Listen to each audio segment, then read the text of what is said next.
ದೊರಕಿದೆ ರುಚಿ ಸವಿಯಲು.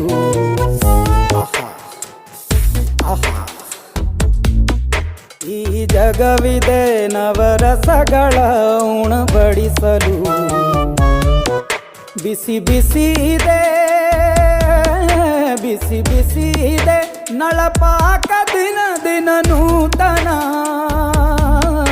ಈ ಬಿಸಿಯುವಾರುವ ಮೊದಲೇ ಎಲ್ಲರ ಜೊತೆಯೇ ಮೆಲ್ಲುವ ಕಲೆಯ ಜೀವನ ಜನುಮವೇ.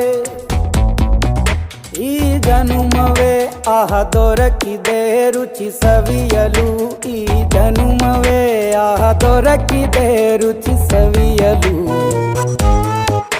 ಈ ಜಗವಿದೆ ನವರಸಗಳ